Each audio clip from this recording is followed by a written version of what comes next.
XSFM입니다. I, D, W, K. 그 알실의 유승균 PD입니다. 새 정부의 조각들이 맞춰지고 있는 이번 주, 야당이 얻은 것은 무엇일까요? 시사 아저씨와 함께 아저씨들이 하기 좋아하는 병무청 이야기도 해보겠습니다. 25년 6월 마지막 주에 그것은 알기 싫답니다.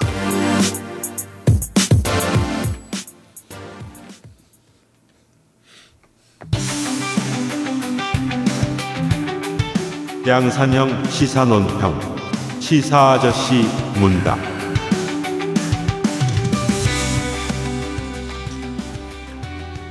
많은 매체들을 접하면서 일부 시사평론 그것은 알기 싫다 602회를 시작합니다. 안녕하세요 청취자 여러분, 유PD고요.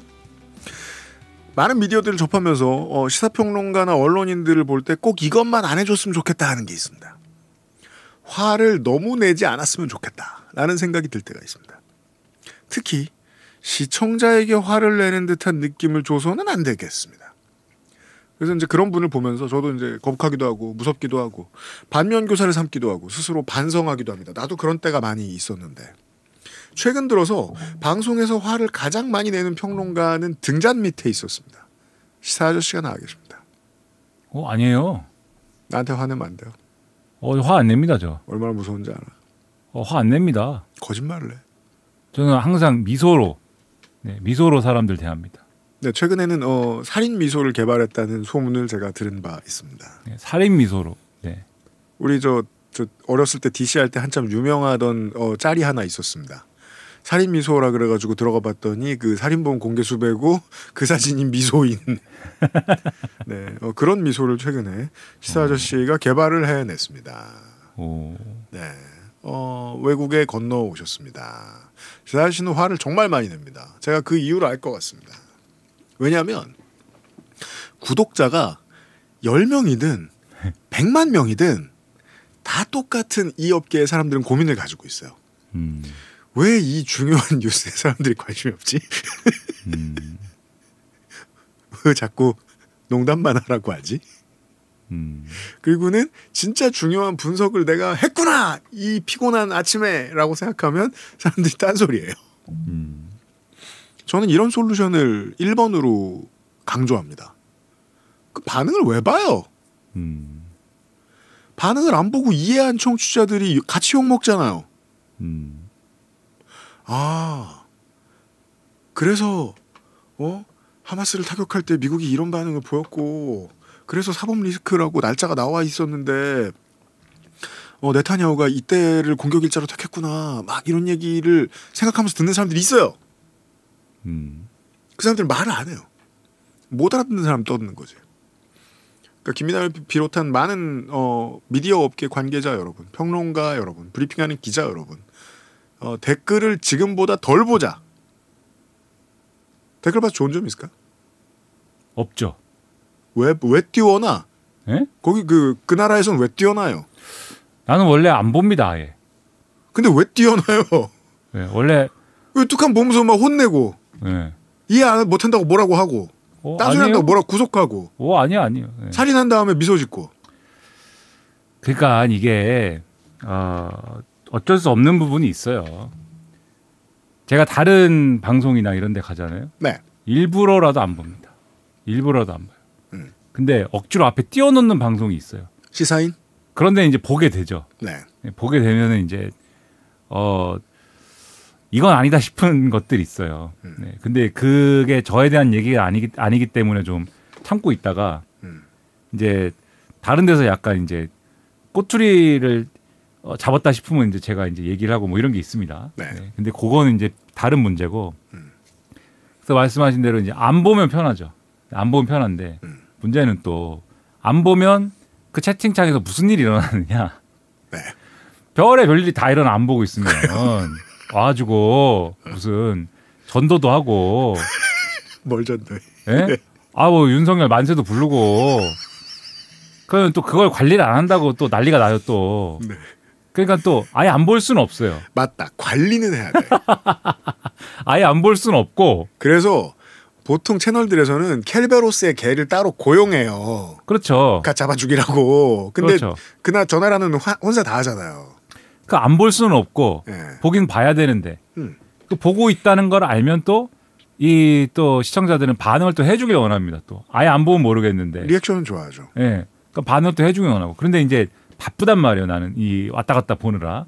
그래서 사실 그 화면에 이제 댓글을 띄우는 게 그런 이제 반응을 하는 것에 대한 어떤 그런 재미도 있지만 사실 이쪽을 보든 댓글을 볼 수 있다라는 그 장점이 있어요. 아 그러네요. 메인 화면을 네, 이쪽 화면을 보든 이쪽 화면을 보든 댓글을 볼 수 있다. 네. 그래서 그런 편의도 같이 이제 노리면서 이제 그런 생각으로 이제 결국은 보게 되는 거죠. 야 미치겠더라. 정말 생방송 할 땐 난 죽어도 못 보겠던데. 네. 보고 있으면 네. 이제 별 얘기가 진짜로 다 올라오고 그래서 가끔은 이제 그 차단도 하고 그렇습니다. 구속당합니다. 네, 근데 화를 내는 게 지금 말씀하신 것처럼 무슨 뭐 못 알아들었다 이런 거 갖고 화를 내는 게 아닙니다. 못 알아들어서 화를 내는 게 아니고 그 이제 버튼이 있는 거죠. 네. 눌리는 버튼이 있는 거죠. 그건 이제 좀 알 것 같아요. 네. 단지 못 알아들은 게 아니고 네. 막무가내로 이제 얘기하는 거 있잖아요. 막무가내로 지금 얘기를 하고 있는데 가령 이 랩의 좋은 점에 대해서 얘기를 하고 있는데 계속 래퍼들은 다 성폭행범들이다. 네, 뭐 이런 말을 해요. 그런 얘기를 뭐 한 번 했으면 되는 건데 12번을 해. 한 번 하면 되는 건데 계속 랩 얘기 할 때마다 계속 그렇다고 내가 예를 들면 네. 내가 그 범죄를 저지르는 래퍼 누굽니까? 한둘이에요? 디리? 네. 네. 걔를 뭐 지금 좋다고 얘기하는 것도 아닌데 네. 계속 막 그러면 이제 점점 성질이 나잖아요. 아, 그죠. 점점 성질이 나는 그 마치 내가 뭐 걔를 뭐 지금 뭐 좋아한다고 얘기하는 것도 아닌데 댓글을 쓸 때 매력 중에 하나죠. 댓글을 열심히 미친 듯이 달면 어떤 영향력이 생겨서 그 영향력을 가지고 논의를 땅바닥으로 끌어내리는 재미가 있어요. 내가 이걸 다 알진 못해서 아주 수준 높은 대화를 나누진 못하지만 걔 중에 마음에 안 드는 거 하나를 꺼내가지고 논의를 땅바닥에 내려놓고 사람들이 다 여기서 놀도록 만들 수는 있어요. 댓글을 가지고. 그게 즐거움이죠. 그래서 이게 뭐 상관도 없는 얘기를 계속 하면서 또 그걸 가지고 또 사람들끼리 또 싸움이 붙고 막 이래요 막. 그러니까 이제 그런 게 이제 그런 걸 보면서 이제 뭐라고 하기 시작한 게 이제 이 괜히 이제 뭐 그런 상황으로 번지고 하는 건데 말씀하신 대로 별 좋은 일은 아니기 때문에 요즘은 제가 미소로 응대해 줍니다. 미소. 공화국 개국 이후에 김민하 씨의 성격이 많이 안 좋아졌습니다. 그래서 제가 이제 올 봄까지만 해도 이 시사 프로그램 볼 때 이제 화 제일 잘 내는 사람은 단연 늘 원탑은 최경영 기자셨는데 올해는 바뀌었습니다. 네. 1위 노영이, 2위 김민하, 3위 최경영입니다. 아 그래요? 최경영 기자 화 진짜 안 내십니다. 1위가 내가 아니고? 왜냐하면 노영희 변호사는 나가는 프로그램에 가리지 않고 화를 내시잖아요. 네, 계속 댓글 보고 계시고. 네, 김민한 댓글 안 보이면 댓글은 안 보니까. 하지만 건강한 수준이라고 보기는 어렵다. 라는 건의를 하면서 미소로, 미소로 대응하고 있습니다. 네, 이게 우리가 지난 시간에 문답 시간에 했던 이야기의 연장이거든요. 예, 언론인은 많은 댓글과 많은 커뮤니케이션에 취약하다. 취약하다는 건 어떻게 드러내느냐? 화를 낸다. 네. 시사 씨도 많이 단련되면 화가 줄어들 겁니다. 그때 아쉬워하지 마시고 지금 화 많이 낼 때 가서 즐기세요. 김민하 공화국이라는 채널이 있다는 것을 다시 알리면서 아니 화 안 낸다니까요? 이번 미소로 기실사 시작하도록 하겠습니다. 미소로 대응한다. 네, 미소도 보시고요. 네. 그것은 알기 싫다는 해결의 실마리 데일리라이트 맥주 효모 비오틴 노동 친화적 긴장 성소 퍼펙트 25 전화 영어 맥주의 친구는 나의 친구 바보상회 촬영할 때 쓴 그 원료 그대로 평산네이처 진경옥에서 도와주고 있습니다. XSFM입니다. 자, 지금부터 머리라는 단어를 입 밖에 꺼내면 죽는 거야. 데일리라이트 맥주 효모? 야, 그건 머리에 말할 수 없는 고민? 직접 확인해보세요. 데일리라이트 맥주 효모. 자체 교사 자격 시험을 통과한 선생님들만 수업을 진행하고 적은 학생 수를 유지해 수업의 질이 떨어지지 않는 전화 영어. Perfect 25.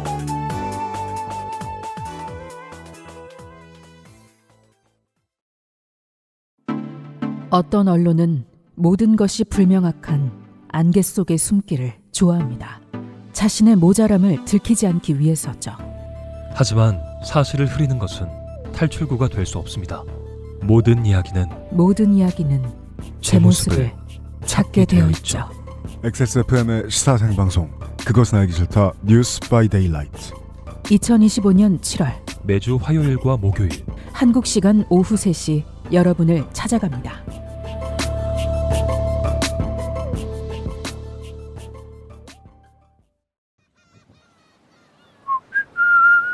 여기가 천국이구만. 바닷소리 좋고.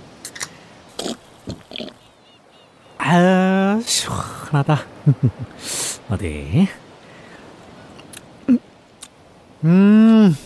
맛 좋다. 여보, 지금 거실에서 뭐해? 바다, 그리고 술. 맥주만 있으면 뭐해? 술안주는 바보상회. 네, 진경호 팀장입니다. 저희 엄마요? 진짜 경자 옥자요. 충성 경장 진경옥. 세상의 모든 경옥을 위해 120시간 진하게 다렸습니다. 활력 있는 사람들의 이름 진경옥. 평산네이처.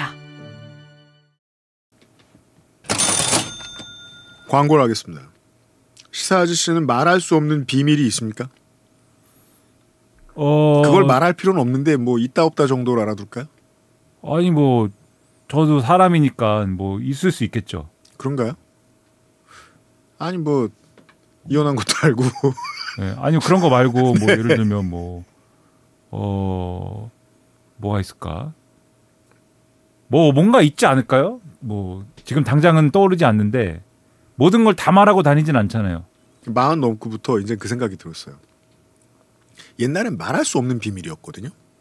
근데 지금은 내가 그런 일이 있는지 까먹어서 비밀이에요. 아니 뭐 예를 들면은 뭐 어디선가 뭐 방귀를 뀌었다든지 뭐 그런 말할 수 없는 비밀일 수도 있지 않습니까? 네. 하지만 이제 평상시에 나의 뭐 자신감을 줄인다거나 어딜 가나 이제 사람들이 볼까봐 걱정하거나 그런 비밀이 있는 건 아니잖아요.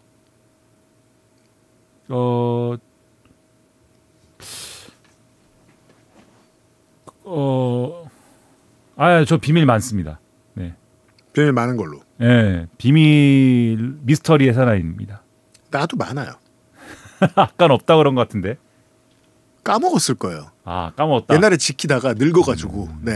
가끔 창고 뒤져보면 내가 이런 게 다 있었어 싶을 때가 있지 않습니까? 네. 전 뭐 옛날 직업 뭐 되게 비밀이 많았는데. 비밀은 네. 많을 거예요, 아마. 네. 옛날에 뭐 인터뷰하고 이런 걸 보면은 비밀은 상당히 많을 것 같더라고요. 세상에. 네.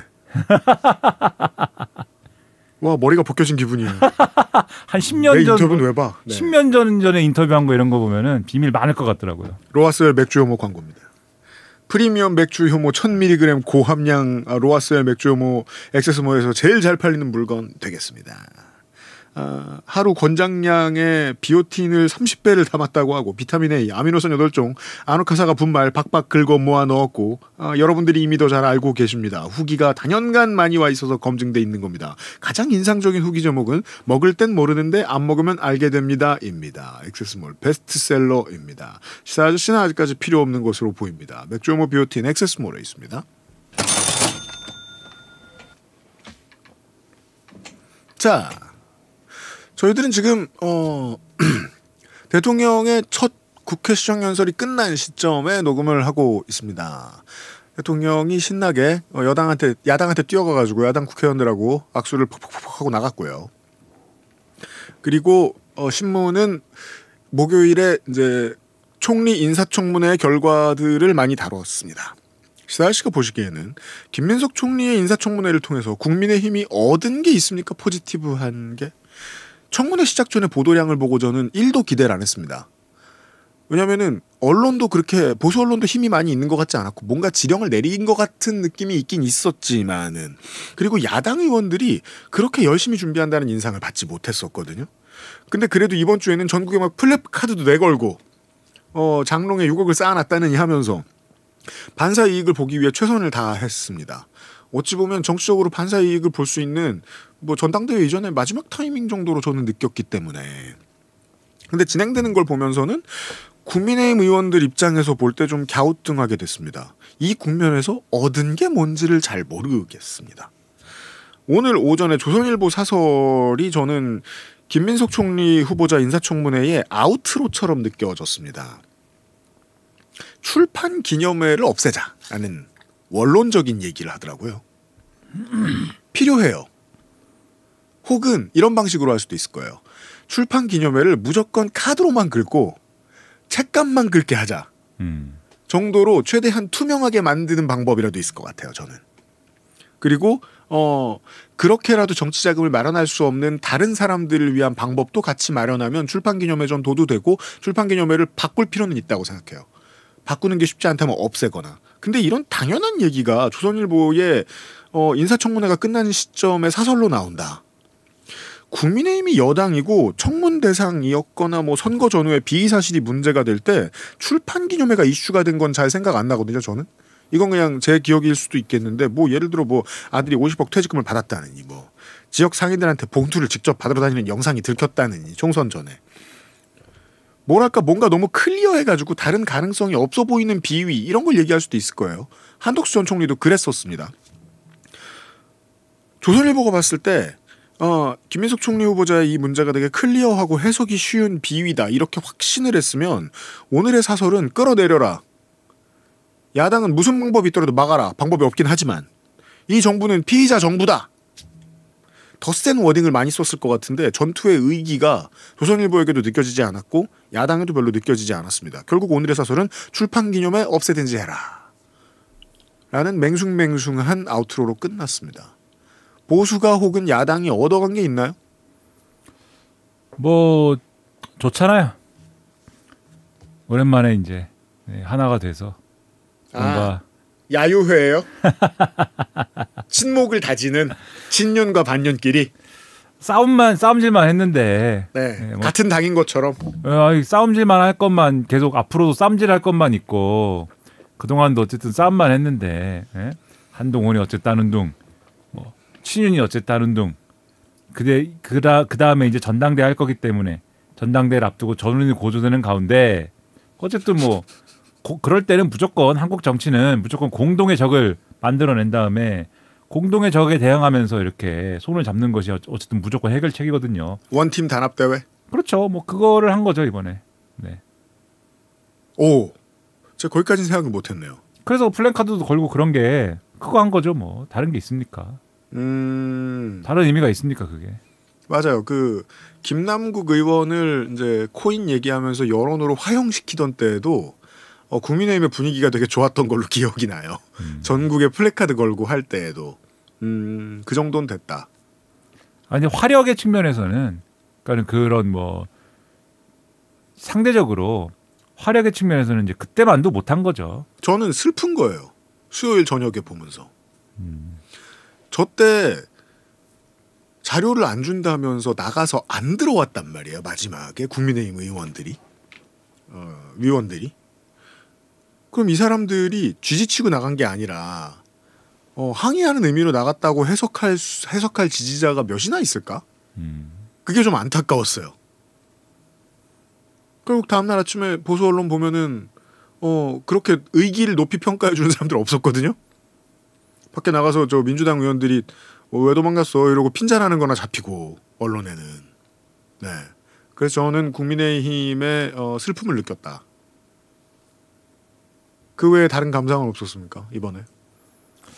뭐 앞에 말씀해 주신 대로 힘이 없었죠. 그 국민의힘이 보통 이렇게 자료를 안 주고 저는 뭐 김민석 총리 후보자가 다 잘했다고 생각하지 않아요.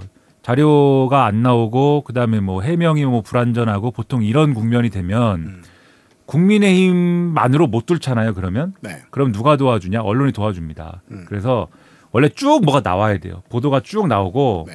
그래서 취재해봤더니 야 이게 사실 김민석 후보자 뭐 배우자가 전 배우자가 뭐 이렇게 했는데 그게 뭐 돈을 이렇게 썼는데 이게 의심스럽고 야 김민석 후보자와 그 강모라는 사람이 알고 보니까는 이런 관계가 더 있었고 김민석 후보자가 국회의원 하면서 정치적 스폰서라고 불린 예, 사람이죠. 강모라는 사람한테 이런 대가를 더 줬고 그래서 두 사람이 유착 관계가 있었고 막 이렇게 나가줬어야 돼요. 그러면 거기서 나온 보도를 가지고 인사청문회 갖고 와서 국민의힘이 뭐 답변을 해라 이러면서 또 그걸로 공세를 취하고 언론과의 어시스트와 공격. 그렇죠. 요게 됐어야 되는 거거든요. 네. 근데 그게 전혀 안 됐어요 이번에.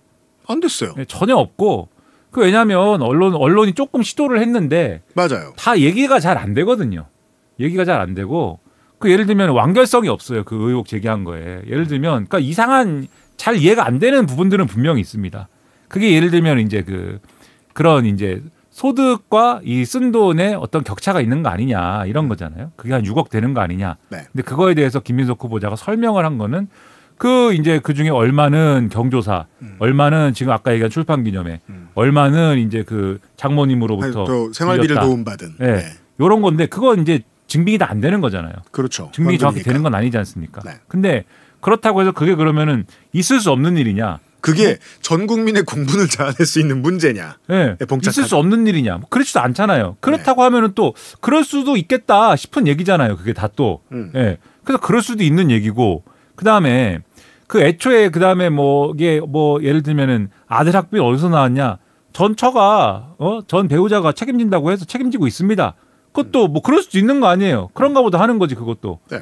그리고 이 모든 얘기를 다 떠나서 이런 어떤 김민석 후보자의 행위를 통해서 예를 들면 어떤 피해본 사람이 있다든지 또는 김민석 후보자가 막 이렇게 살아가지고 지금 재산이 막 한 50억 된다든지 그런 얘기가 또 얘기를 모르겠는데. 그러니까 조국 여론전 할 때는 그런 불을 한번 잘 붙여본 경험이 있단 말이에요.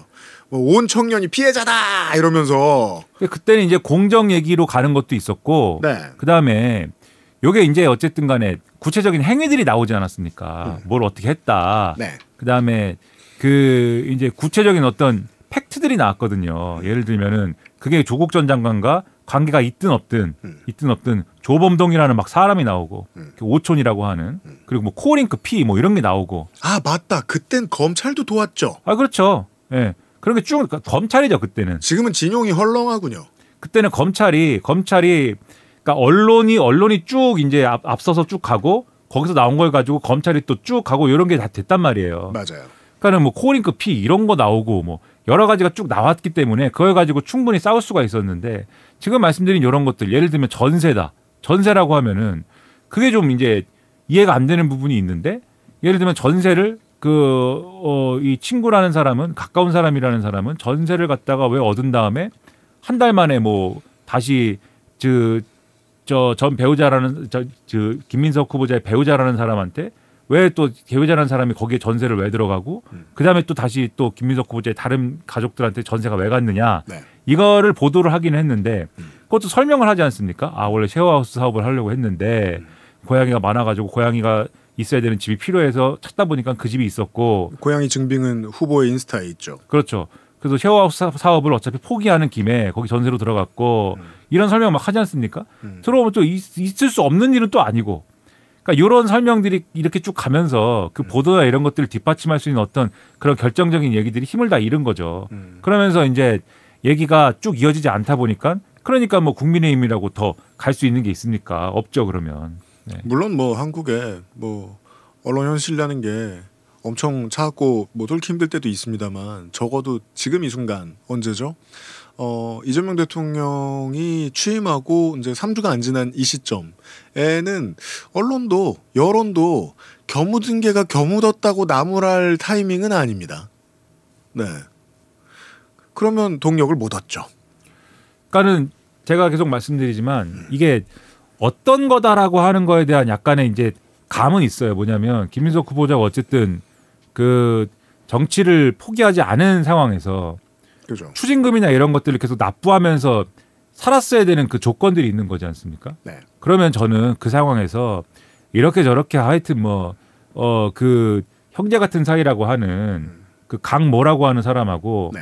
이런저런 교류를 통해서 어쨌든지 간에 해결을 하려고 시도한 여러 가지 흔적들이라고 봐요. 그게 이제 밀려나서 사실상 이제 당원들에 의해 버림받은 수준으로 밀려나서 계속 원외일 것이 분명해 보이는 정치인은 스폰서가 생기는데 그것도 운이 좋아야 생기고 그 정도 찬밥 더운 밥을 가리는 건 불가능에 가까울 수 있죠. 계속 내가 정치를 하겠다라고 마음먹은 이상. 그렇죠. 어디 가서 예를 들면은 뭐 돈을 벌어서 추징금을 갚겠습니까? 뭐 어떻게 하겠습니까? 정치를 포기를 안 했다는데.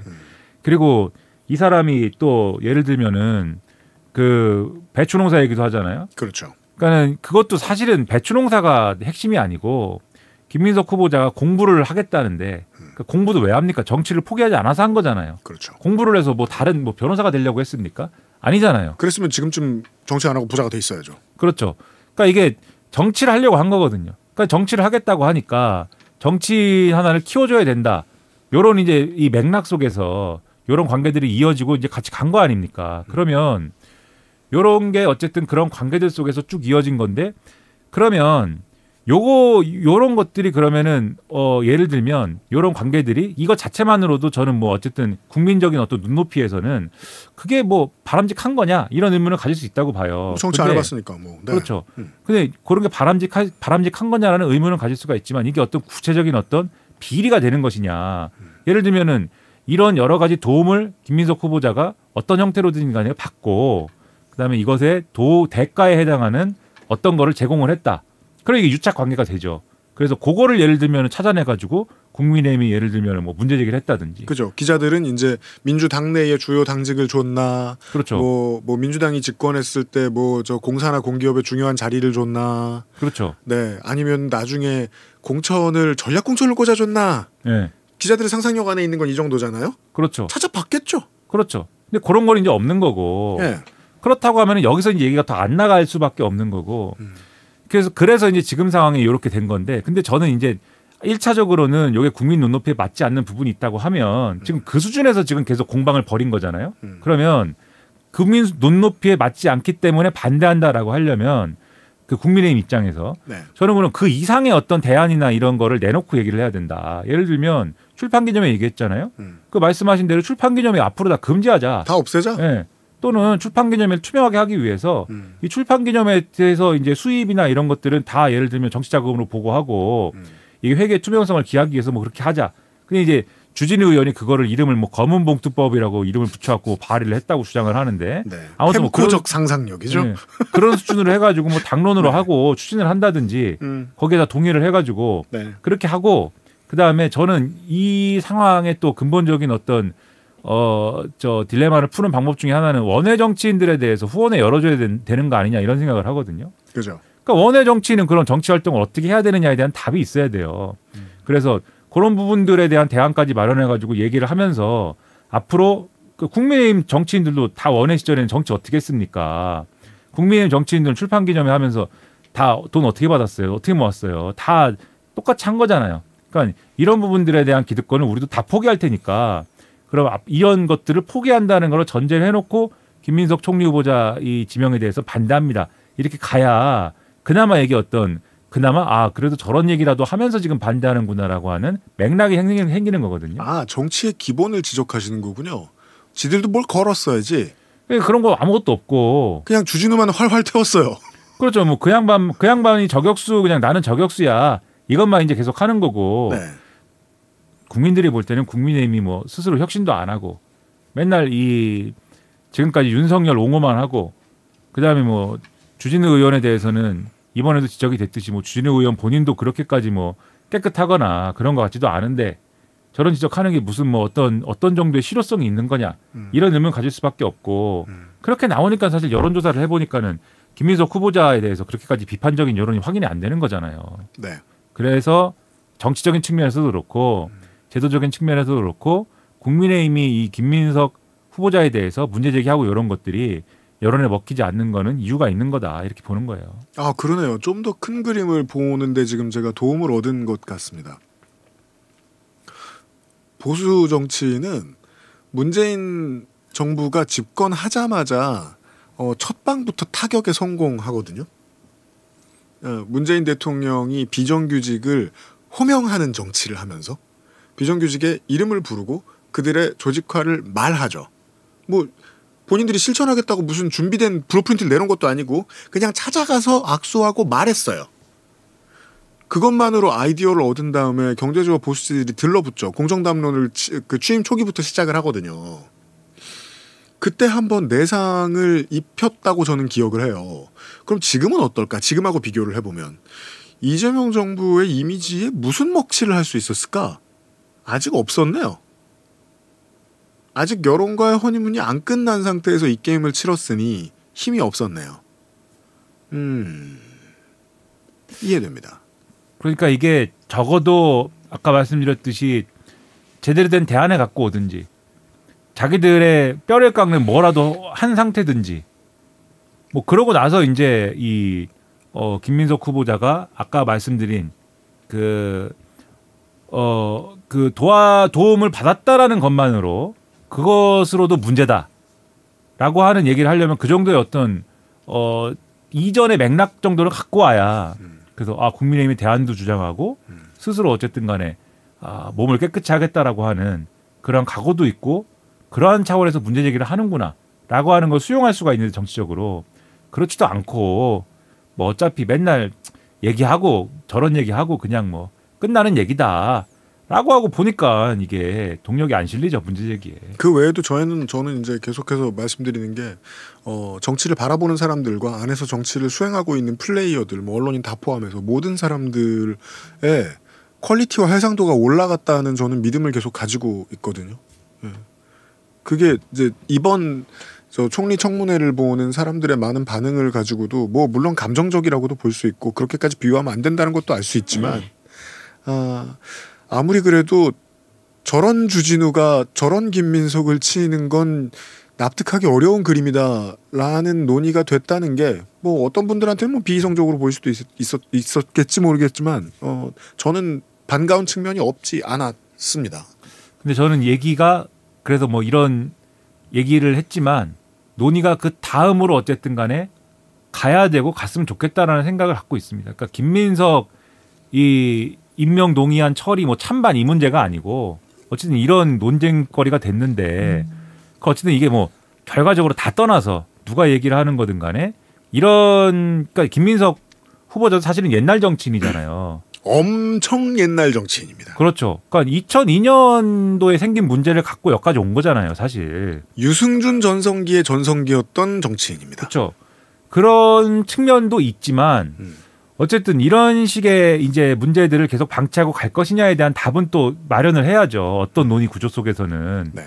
여전히 어쨌든 출판 기념의 문제는 여전히 있는 거고 그리고 그걸 뭐 스폰서라고 부르든 뭐라고 부르든 간에 이 아까도 말씀드린 원외 정치인들의 활동 공간이 있다고 마련해주지 않으면은 비슷한 문제는 항상 발생할 수 있는 거거든요. 그리고 이게 어쨌든 이게 유착 관계가 확인되지 않고 유착 관계가 없었다 그러면은 그나마 다행스러운 일이지만 어떤 정치인의 경우에는 그 유착 관계를 형성할 거고 그런 유혹에 빠질 거 아닙니까? 어려우실 수도 있을 것 같으니까 제가 보니까 생각보다 김민하 공화국에 제가 아는 장점이 딱 하나 있는데 좀 딱 하나 떠올랐네요. 생각보다 많은 것들을 풀어서 설명해줘요. 저는 저까지 설명해준다고? 이러는데 채팅하시는 분들이 고마워하는 거야. 아 그렇군요 이러면서 나도 그래야 되겠다. 시사할 씨가 이걸 왜 지적을 자꾸 하시냐면 원내 정치인은 뭐 원내에 있거나 내가 시장구청장을 하고 도지사를 하면 시정 도정 설명회도 하고 그리고 일을 할 때마다 아는 기자들이 무슨 일을 했다고 기사를 써주고 정 모를 것 같으면은 국회의원이면 의정 설명회를 한다고 설명과 관련된 것들을 동네에 막 프린팅을 해서 뿌리고 그걸 안 읽으시는 분들이라고 해도 그분의 입장을 이해하고 기억할 수 있어요. 적어도 그 사람의 이미지라도 기억할 수 있어요. 돈을 써서 그걸 할 수 있습니다. 근데 원외 정치인들은 그게 법적으로 인정되지 않는 경우도 상당히 많고 원내에 있는 정치인들처럼 후원금이 많이 안 들어오니까 그런 출판물들을 막 찍어내고 플래카드를 허구한 날 찍어낼 만한 돈도 없고 당에서 도와주는 것도 한계가 있고 당에서 도와주는 건 선거비를 보전 못 받는 정당이면 더 심합니다.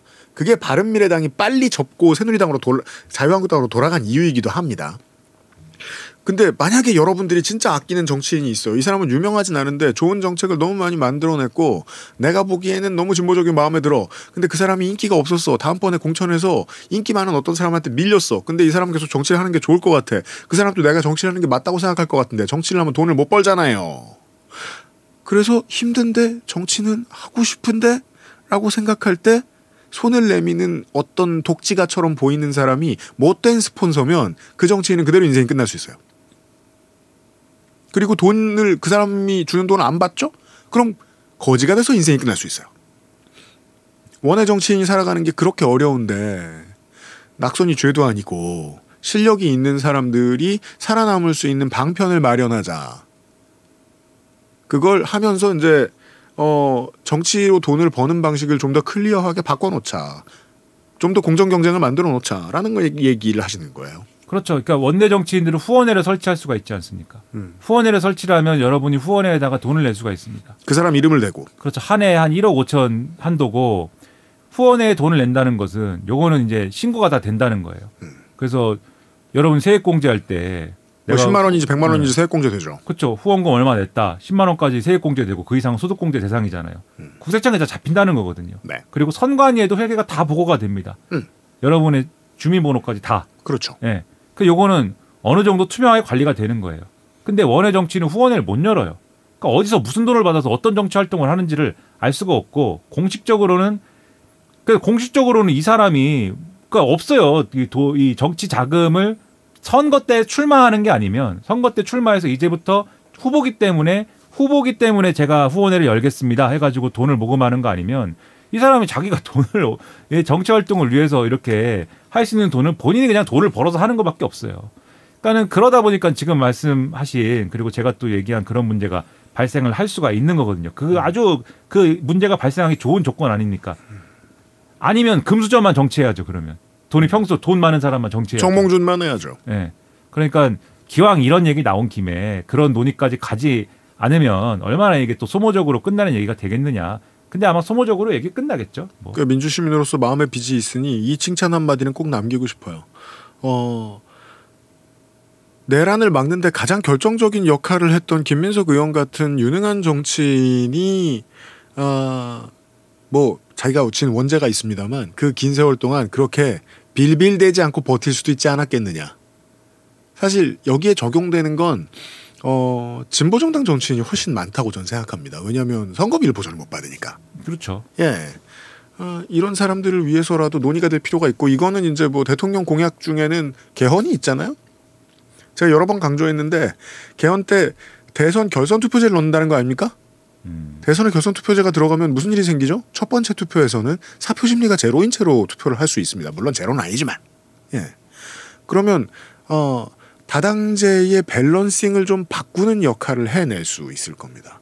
그때부터는 더 다양한 사람들이 정치에 들어올 수도 있는 역할을 하게 되거든요. 그 개헌으로 인해서.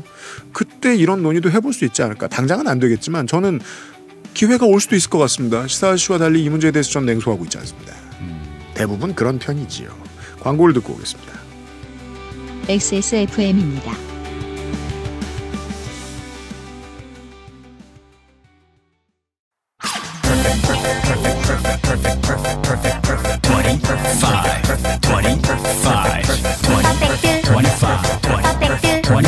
전화로 공부하는 원어민 1대1 수업 25.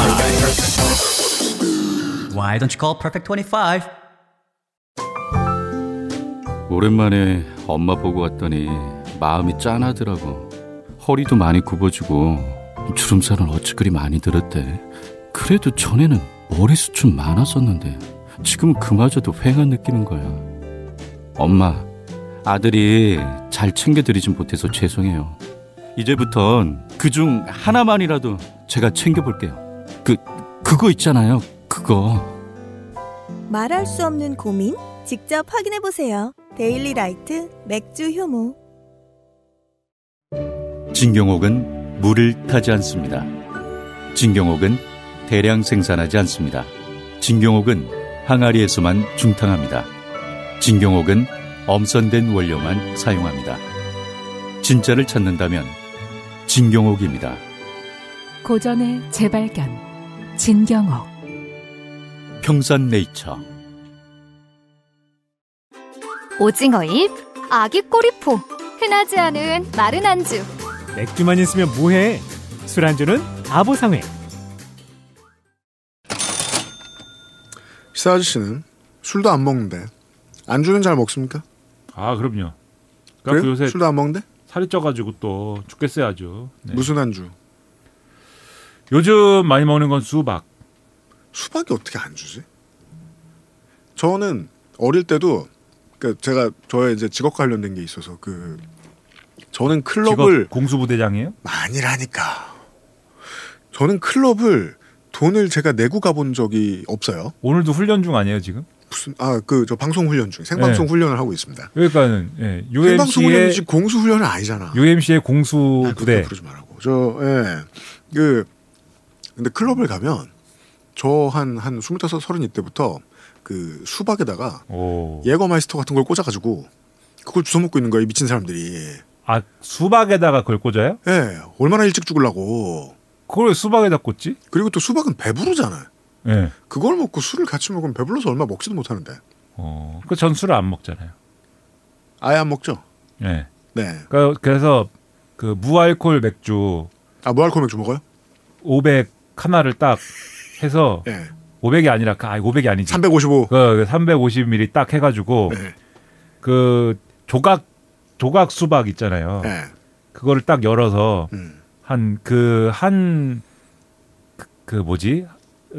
섹션, 컬럼 뭐라고 해야 되지? 하나의 박스에 들어있는 거 반을 먹는 거예요. 네. 네. 그럼 뭐 한 그 크기에 따라서 250에서 300g 정도 되거든요. 그거랑 그렇죠. 이제 하나의 캔을 먹는다. 네. 그러면 이제 즐겁습니다. 그건 술을 안 먹기 때문이고 요즘은 그럼 통풍약 계속 먹죠. 아 그렇죠. 예, 그 통풍에서 내가 완치됐다고 하면 믿겠습니까? 그건 아닙니다. 지난 2년간 아무 일도 없었습니다.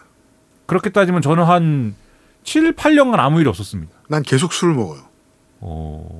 예. 아닙니다. 수요일에 내가 저 이연파 씨하고 맥주를 10병을 먹었어요. 예. 그 피 뽑아봤어요? 예? 피 뽑아봤어요? 요즘은 안 뽑았어요. 요산 수치가 그 7인가 아래로 내려가야지 이제 그게 해결된 걸로. 광고 시간을 빌어서 통풍 얘기나 해볼까요? 그죠? 봐봐요.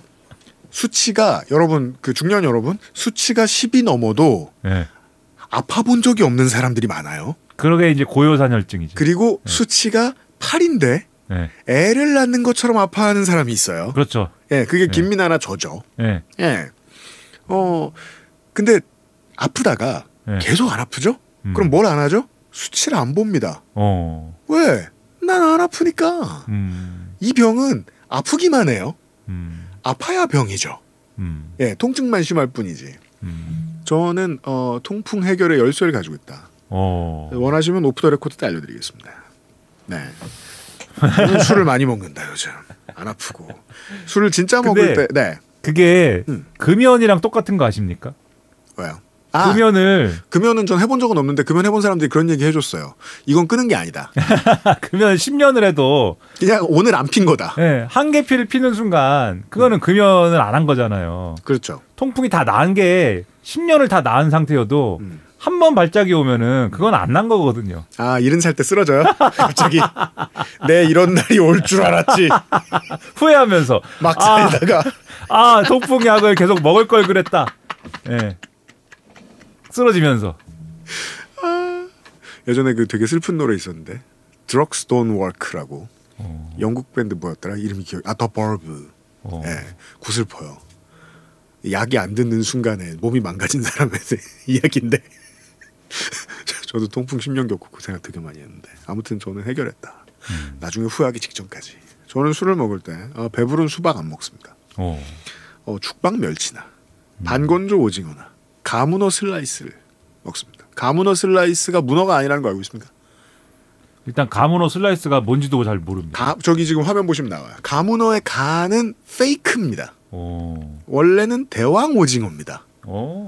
근데 문어보다 맛있다고 해서 가문어라는 이상한 이름을 붙여서 대왕 오징어 슬라이스를 파는데 저희께 진짜 뚱뚱합니다. 맛있습니다. 노가리도 그렇고요. 바보상의 술안주를 액세스몰에서 만나실 수 있습니다. 시사 아저씨도 수박을 끊고 이런 것을 시작해 보셔야 되겠습니다. 액세스몰로 오시고요.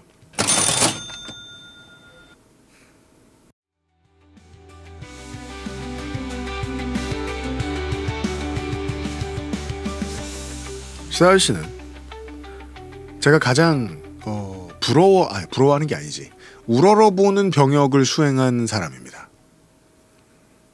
병역을 오래 해요. 예, 의무복무주제에. 그리고 진짜 일을 해요. 그리고 어려운 걸 합니다. 민원의 최전선에서 힘든 병역을 이겨냈습니다. 시사 아저씨가. 저는 뭐 누워 있고 하늘에 저 천장에 무늬를 세고 보급 우유를 먹고 국방 TV를 보고 그럼 내보내 줍니다. 야. 네, 구두나 닦고 앉았으면 엑셀이나 좀 두들기고 있으면. 네. 하지만 시사 아저씨는 진짜 힘든 거랬다. 나보다 훨씬 오래. 왜? 아니 진짜 좀 그렇게 생각해요. 아니 출퇴근도 하지 진짜 일도 하지. 저 생사의 갈림길을 날마다 네. 왜냐면은 자전거로 출퇴근을 했는데 네. 그 수원에 거기 뭐 자전거도로 이런 게 어디 있습니까? 수원은 정글이죠. 아니 지금은 많이 좋아졌던데. 뭐 인도도 좁습니다. 네. 근데 그때 야 옆에는 밭이고 네. 거기가 왜냐면 아직 개발이 덜 됐을 때 행정타운 이런 거를 막 만들었을 때여서. 광교? 아니죠. 거기 이제 또 다른 데인데. 네. 거기가 이제 이제 서수원이라고 부르는 곳인데. 네. 탑동, 서둔동 뭐 이쪽인데. 아무튼 행정타운이라는 거를 막 만들고 얼마 안 됐을 때라서 주변이 막 논밭이에요. 한쪽은 논밭이지. 근데 도로에는 또 차들이 쌩쌩 다니지. 그렇죠. 근데 거기를 자전거를 타고 이제 출근을 하는 겁니다. 예, 공익근무요원. 한 10km 정도 되는 데를. 예. 제가 97년, 98년에 수원역 처음 가보고 처음 만난 게 뭐였는지 아십니까? 뭐요? 건널목이었습니다. 이게 무슨 소리인지 알아요? 인도가 없었어요. 아. 이 도시는 뭐 이런가? 네. 무서운 곳이었죠. 그 시기면은 수원역이 아직 민자 역사가 아닐 때인가요? 그렇죠. 애경백화점 들어오기 전입니다. 오줌 냄새 나는 수원역. 그렇습니다. 화장실이 없는 줄 알았습니다. 야, 정겹다. 그 시절 수원역. 네. 치킨 골목에 치킨집도 별로 없던 시절이었습니다. 그 시절의 수원은 굉장히 강한 자만 살아남는 곳이었어요. 그거 맞아요. 그 수원역 바로 앞에 지금도 좀 혼란스럽긴 한데 그때는 정말 2배로 혼란스러웠던 게 뺑글뺑글 도는 그 길이 있었어요. 그렇죠. 차들이. 네. 예, 그 효원의 도시 수원 이거 탑 하나 있고 맞아요. 그 탑 주변을 뺑글뺑글 돌아야 됐어요. 차들이. 맞아요. 예, 그거 어렵습니다. 거기가. 네. 그런 데를 출퇴근하고 다 살았습니다. 시사 씨가. 네. 긴 시간 동안. 예. 누가 막 승급 같은 것도 안 시켜주고. 네. 휴가도 짧고. 네. 그 어려운 군 생활을 했습니다. 근데 신체 검사가 몇 급이었습니까? 4급. 뭘로 4급입니까? 몸무게요. 몸무게? 네. 그랬어요? 네. 야, 많은 게 설명이 되네. 지금 몸에 고장난 곳들이. 네, 제가 대학교 다닐 때 대학에 들어갈 때는 고3 졸업할 때 77kg이었습니다. 네. 네. 키 172cm에 77kg. 근데 대한민국 남자 중에 제일 많은 키가 몇 cm인지 아세요? 171? 172cm입니다. 그래서 난 172cm예요. 77kg이었어요. 근데 그때 이제 12지장 궤양 이런 거가 있었습니다. 네. 그래서 12지장 궤양의 특징은 속이 비면 속이 쓰려요. 그렇죠. 네. 그래서 또 병원에 안 가요. 우리 집안 전통입니다. 병원에 안 갑니다. 왜 그래요? 네? 그러니까 돈이 없는 사람들이지. 돈 없이 살면 이민간 아시아인들처럼 굴었네. 돈 없이 살면 병원에 안 가고 또 그때는 의료보험료를 왠지 안 내가지고 의료보험료도 밀려 있고 나중에 공익근무요원 하는데 통장이 압류당했습니다. 근데 아무튼간에 그러던 상황이었고 뭐 병원도 안 가고 뭐 그러던 시기였어요. 네. 그래서 너무 속이 쓰려가지고 대학에 다니는데 1교시 끝나면 무조건 매점에 가가지고 뭘 자꾸 먹어요. 김밥도 먹고 바나나 우유도 먹고. 속 쓰릴까봐. 아프니까. 속이 쓰릴까봐가 아니고 이미 아파요. 그럼 점심 또 먹고. 그 점심 먹었으면 또 소화되면 또 아플 거 아닙니까? 그렇죠. 오후에 또 먹고. 저녁 때 되면 이제 또 대학생이니까 즐겁게 놀아야 되잖아요. 술 먹고. 술도 먹었어요. 밤새도록 뭐. 위궤양 주제. 12지장궤양. 12지장궤양 주제. 네. 위궤양이랑 좀 다릅니다, 이거는. 네. 그렇게 뭐 몇 년을 하니까 몸무게가 쭉 늘어서 한 대학교 한 3학년 되니까는 107kg이 된 거예요. 우와. 네. 대박. 107kg이었습니다, 그때. 저 170에 100kg 본 적 없어요. 하긴 봤어도 물어보진 않았겠지. 네. 내가 그렇게까지 무례한 사람도 아니고. 그래서 107kg이 됐고 그때도 운동권을 하고 있었는데 어느 날 군대를 가야 한다. 그래서 신체 검사를 받아야 되겠다. 그 생각을 했어요. 근데 그 생각을 하고 있는데 기사를 이렇게 보는데 그때까지는 그 20살 때 받잖아요. 신체 검사를. 네. 3급이잖아요. 네.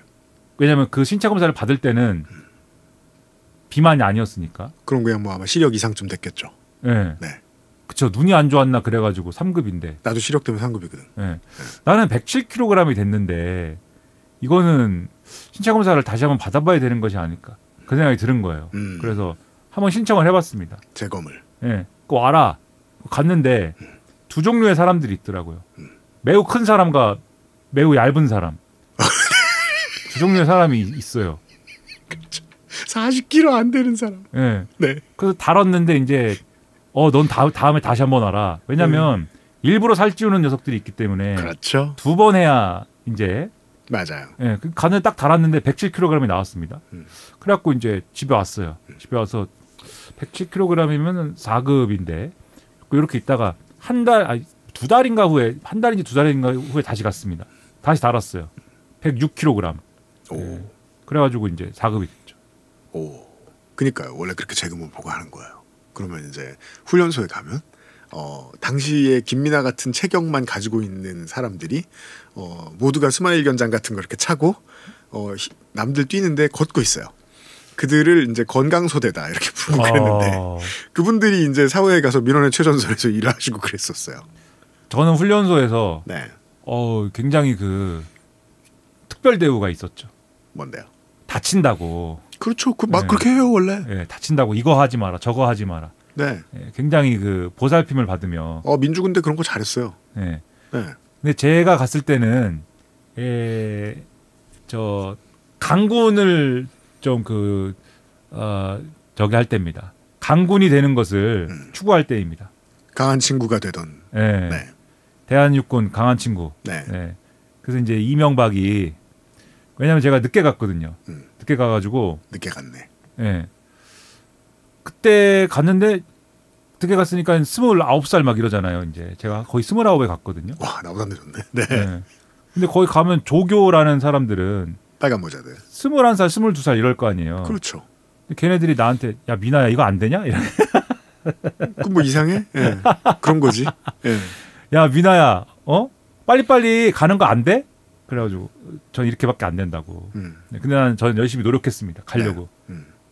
다른 걸 노력한 게 아니라 교장까지 이동하는 거를 교장까지 가야 되잖아요. 훈련하려면. 저는 열심히 노력해서 가려고 그랬는데 다른 사람들은 잘 가는데 나는 그걸 못 따라가더라고요. 네. 그래서 그 와중에도 나는 못 따라가서 막 이렇게 하면서 막 뒤처지고 그래서 그 분들은 기차 탄 듯이 저를 또 이렇게 같이 부축을 해주면서 들고 가고. 네. 그냥 그러다 보니까는 그분들은 저보다 한 7살, 8살이 어림에도 불구하고 그들이 너무 고맙고. 그럼요. 그들이 따르고 싶더라고요, 막.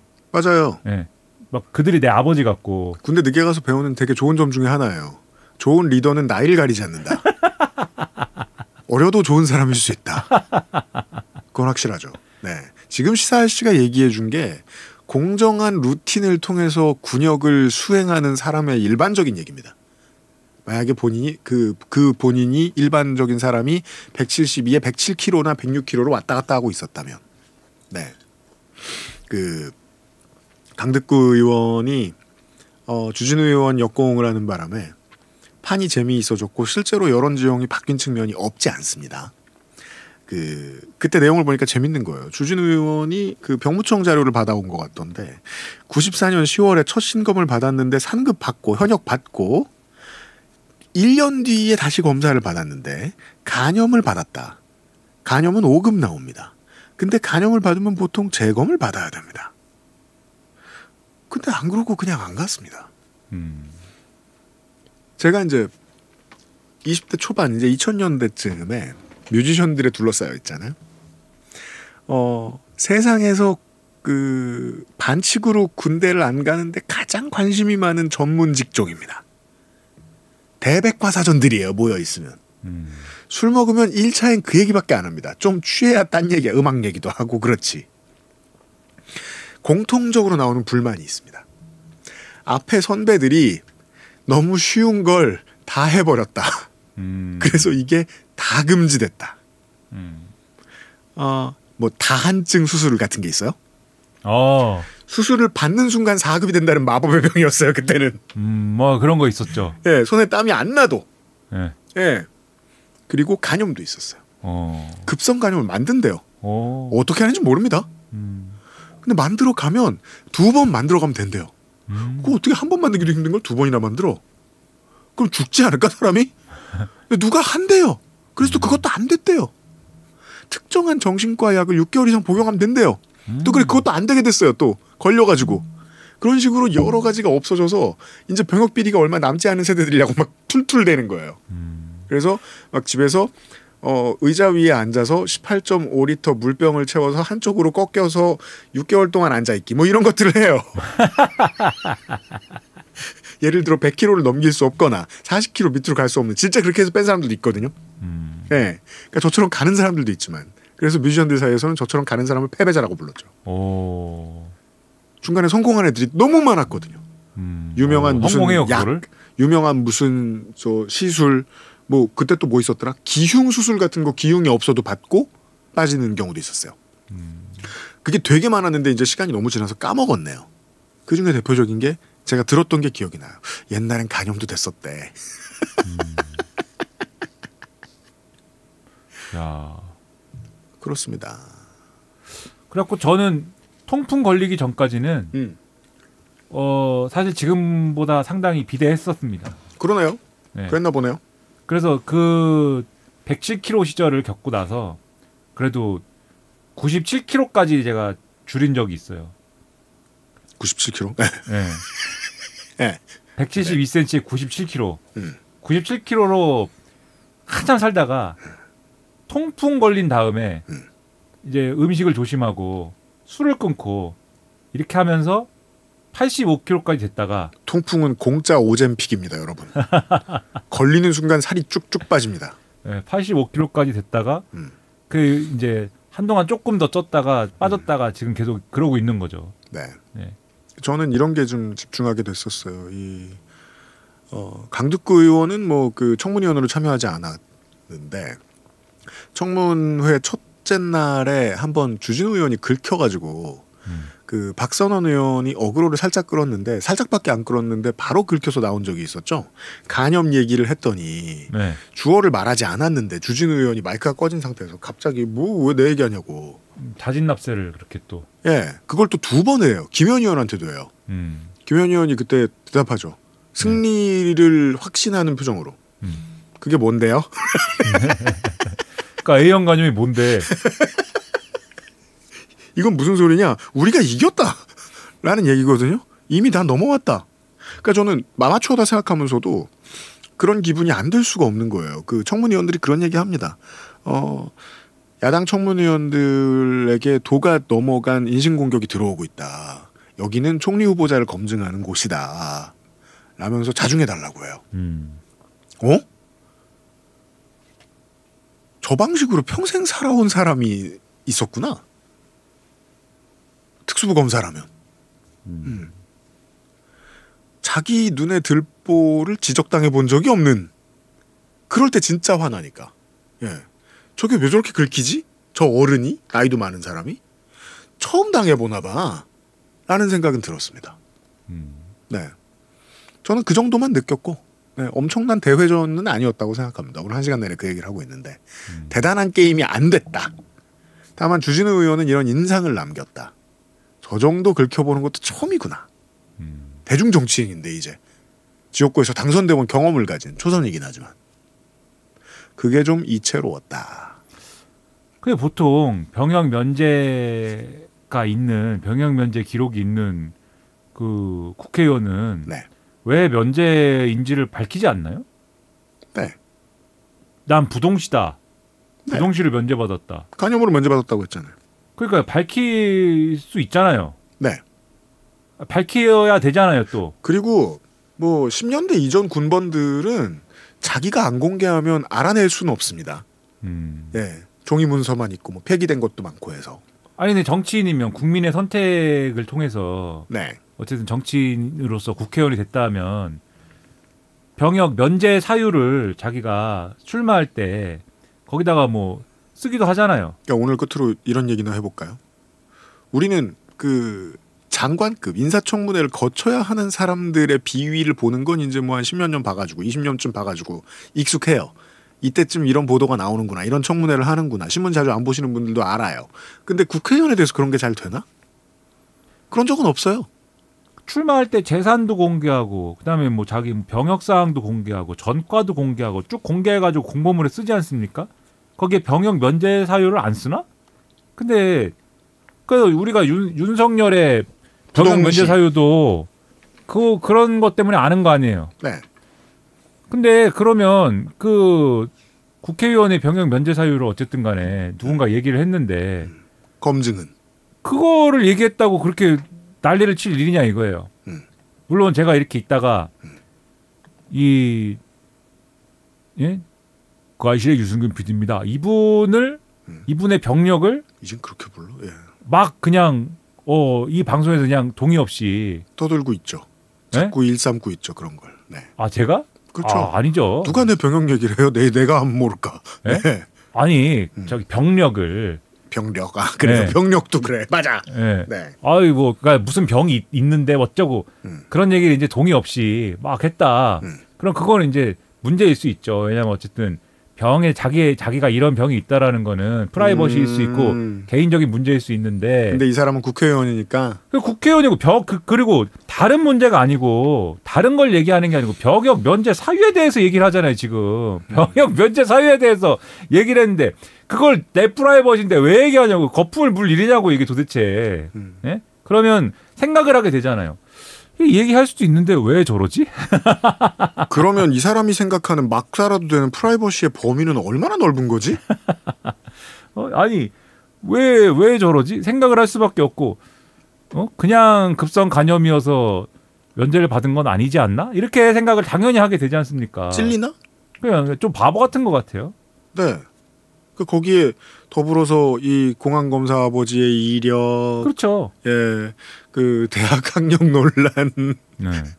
주진우가 너무 불탔어요. 아니 보통 이런 국면에서 저격수 국회의원, 초선 저격수 국회의원들은 예나 지금이나 별 빛을 못 봐요. 그것 때문에 감옥도 가고 막 제명도 당하고 그렇다고 당에서 도와주지도 않고.